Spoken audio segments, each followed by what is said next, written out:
Welcome back to On Football. Today's review is going to be on another product from Nike. It's actually part of their Hyperwarm series. The official name is the Nike Hyperwarm Dri-Fit Max Compression Mach 2.0. So that's a long name. I'm going to go through the review. I'm going to explain a little bit of what that name means. I'm going to talk about the price, the durability, the sizing, and of course the comfort. So without further ado, let's get started. Hyperwarm means that it's for cold weather. The Dri-Fit Max means that it's dry fit and it's max, so it's the warmest material that they make for Nike. The compression is that it's a compression fit. It's going to be tight on your body, and I'll show you that when I try it on a little bit. The Mach is that it's a Mach turtleneck, so if you look at the collar of it right here, you can see that it's not a crew fit, it's more of a Mach. So this is a crew fit, what I'm wearing here, and I'll show you how the Mach fits. The 2.0 means that it's the second version.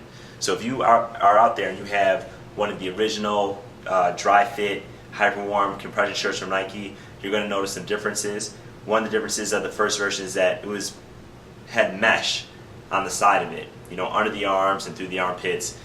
I really don't know why they had that. It's supposed to keep you warm. I don't want air, coming in. So the 2.0 version gets rid of that. Also, what I really like about 2.0, and really the reason why I have a lot of the compression 2.0 from Nike, different from other brands, and Under Armour is a brand that I've had in the past.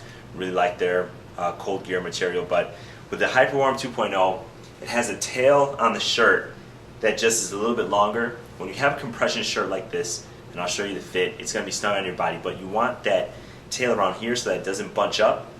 So that, like this shirt right here, this is not 2.0. So this one doesn't really extend itself and kind of like a jersey hang out. So that's something I really like about this. So allow me to go ahead and try this on. Actually, I have 3 of these shirts. I like them so much. Here's a white one that I bought. Here's my black Hyperwarm, and here's my second white Hyperwarm. And I'll tell you why I bought multiple versions of it, especially 2 that are the same color, in a little bit.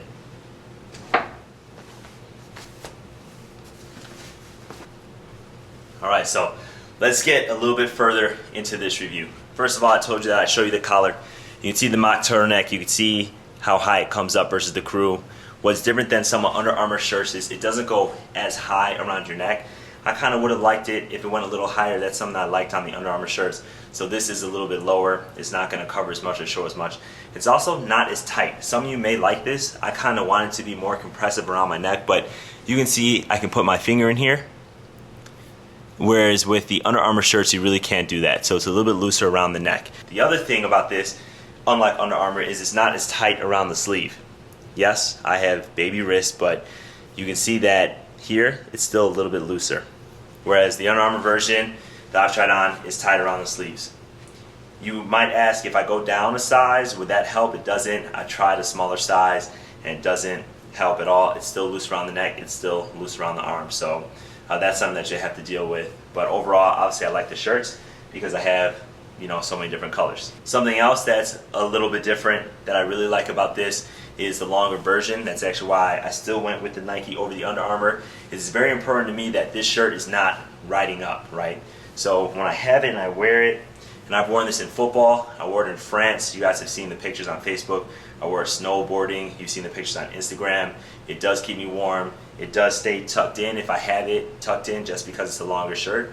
Or in terms of football, it's out and it's not bunching up around my stomach underneath my jersey. So that's what's different with the 2.0. I told you to talk about the durability of it. I don't have a rating for the durability. I just know that I've washed this multiple times, so it is durable. The only thing that you'll notice is that on the back of the neck is that this is screen printed on. Alright, it's not stitched, it's screen printed. So when you wash your shirt, the same thing with the Hyperwarm on the inside of it. When you wash your shirt, I don't dry it. I don't like drying my compressive wear because I'm afraid that it will shrink. So I haven't tested it with this at all, but I also don't want to ruin the screen printing. The Nike signs are usually screen printed. Right here, this one happens to be embroidered.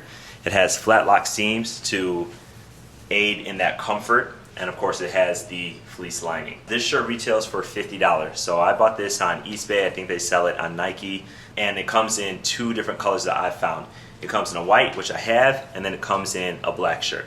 So last thing you guys are probably wondering is, why then, if it comes in 2 colors, do I have 3? So I have two white shirts here, and the reason is the one I'm wearing right now is the one that I wore in France. All right, so, and this is another reason why I know it's durable. When I was in France, you know, it was a really muddy conditions, and you can't see it here at all. You know, I did a great job trying to wash it. You can see some of the different color here. It's probably really hard to see on camera, but either way, I couldn't get all of the grass stains out. And you know, every game I like to start clean. So what I did is I went out and I bought another Dri-Fit compression mock. So if I ever have to use this in turf, I'll use this in turf because I don't like grass stains. And if I ever have to use this on grass, I'm going to use this one on grass since this already has some grass stains that you can barely even see. So I also use this one for snowboarding and for all around training when I don't want, you know, worry about getting it dirty. There's my review. I hope you like it. Definitely part of my winter training series I think is very important to have. Check out my other reviews in a different playlist for all of my winter training collection. Check me out on Facebook, Instagram, Twitter. If you like my reviews, remember to give me a thumbs up, follow, subscribe, and I'll see you guys next time.